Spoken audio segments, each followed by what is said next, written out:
First reading, 1 Corinthians chapter 10 verse 14 to 22. For that reason, my dear friends, have nothing to do with the worship of false gods. I am talking to you as sensible people.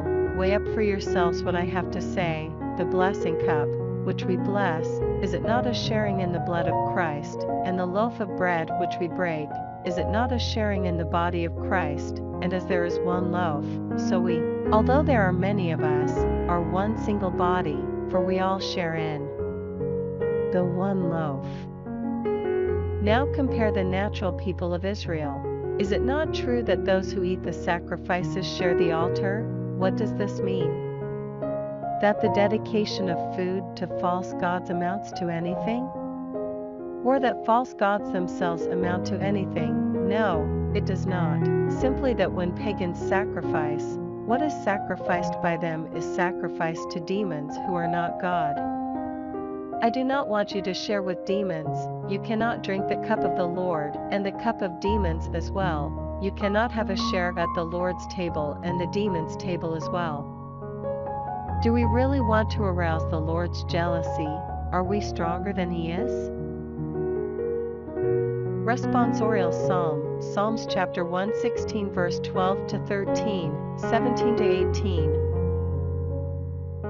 What return can I make to Yahweh for His generosity to me? I shall take up the cup of salvation and call on the name of Yahweh. I shall offer you a sacrifice of thanksgiving and call on the name of Yahweh. I shall fulfill my vows to Yahweh, witnessed by all His people. Gospel, Luke chapter 6 verse 43 to 49.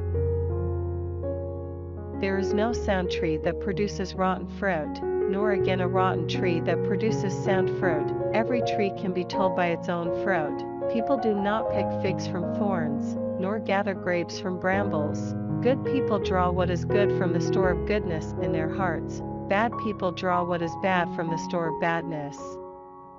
For the words of the mouth flow out of what fills the heart. Why do you call me, Lord, Lord, and not do what I say?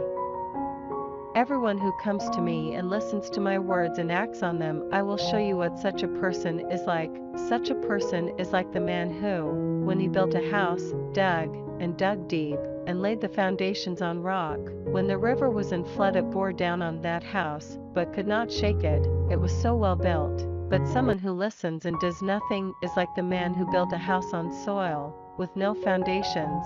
As soon as the river bore down on it, it collapsed, and what a ruin that house became.